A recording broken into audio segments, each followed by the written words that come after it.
Hello guys, আসসালামু আলাইকুম। আশা করি সবাই ভালো আছেন। আজকে চলে আসলাম বাংলা তাজমহলে। আমি ঘুরি সারা বাংলাদেশ, এই কথাটি উপেক্ষা করেই কিন্তু আমি সারা বাংলাদেশ ঘুরে থাকি। সো আপনাদেরকে আজকে দেখাবো বাংলা তাজমহলটা আসলে কেমন, কি আসলে বিষয়, কত টাকা খরচ হয় আর এটা কোথায় অবস্থিত। সো ফাইনালি আমার সাথেই থাকুন, পুরো ভিডিওটা দেখুন আর বাংলা তাজমহলটা উপভোগ করুন।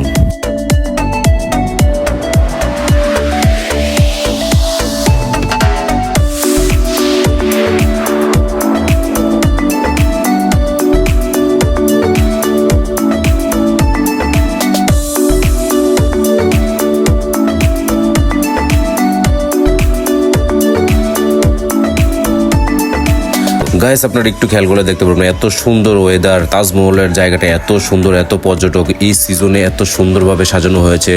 আপনার বাংলা তাজমহলটা সত্যি আপনি দেখে মুগ্ধ। আর পরিবার নিয়ে তো আপনি অবশ্যই যেতে পারবেন, কারণ বাংলার তাজমহল কিন্তু বাংলাদেশে একটাই। সো এই জিনিসটা যদি আপনি ফিল করতে চান তাহলে চলে যেতে হবে ঢাকা থেকে কাশপুর থেকে বরবা উপজেলায় নেমে যে কোনো অটো বা সিএনজিতে আপনারা চলে যেতে পারবেন। মাত্র 15 থেকে 20 টাকা দিয়ে আপনি ঘুরে আসতে পারবেন বাংলার এই সুন্দর একটি তাজমহল।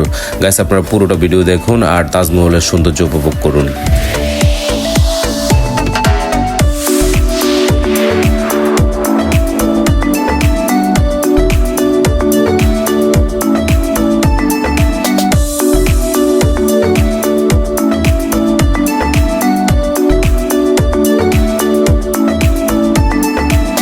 গাইস, আপনারা কি কখনো কল্পনা করতে পেরেছি যে বাংলাদেশে সত্যি তাজমহল হবে, মানে এত সুন্দর একটি তাজমহল বানাবে? আসলে অকল্পনীয়, এত সুন্দরভাবে তৈরি করা হয়েছে।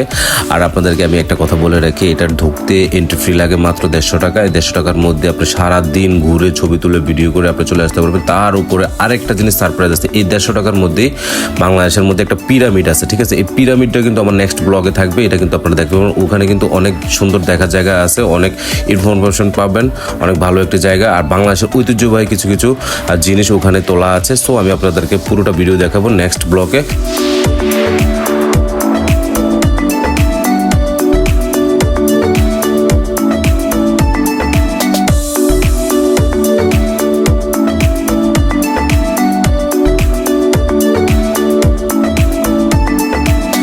গাইস, আমরা কি জানি এই তাজমহলটা তৈরি করতে কত টাকা খরচ করেছে বা কে তৈরি করেছে? ওনার নাম হলো আহসানুল্লাহ মনি।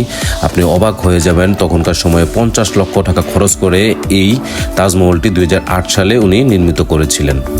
কেন তৈরি করেছিলেন? বিভিন্ন সূত্রে জানা যায় তিনি বলেছিলেন বাংলাদেশের যে দরিদ্র মানুষগুলো ভারতে গিয়ে তাজমহলটা দেখতে পারে না, তাদের জন্যই মূলত এই স্থাপনাটা নির্মাণ করা।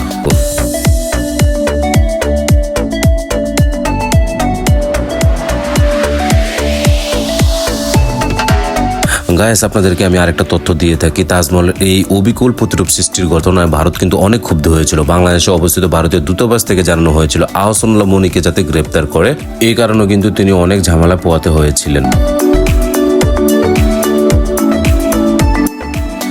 আমার সাথে যে লোকটা সবসময় হেল্প করছে, আমার দুলাভাই, সবচেয়ে কাছের মানুষ। আমরা মানে আমার নোয়াখালীর দুলাভাই আনোয়ার ভাই। তো আনোয়ার ভাই, এই জায়গাটার নাম মানে কি বলে? এটা হলো আড়াইহাজার থানা। হ্যাঁ, বরপা জায়গাটার নাম হলো বরপা এলাকা। এত সুন্দর একটা তাজমহল, যে বাংলা তাজমহল, যারা ইন্ডিয়াতে যাইতে পারেন নাই বা বাংলার তাজমহলটা এখনো দেখেন নাই, সো এখানে এসে ঘুরে যেতে পারেন। ঠিক আছে, সবাই ভালো থাকবেন। ওকে, থ্যাংক ইউ।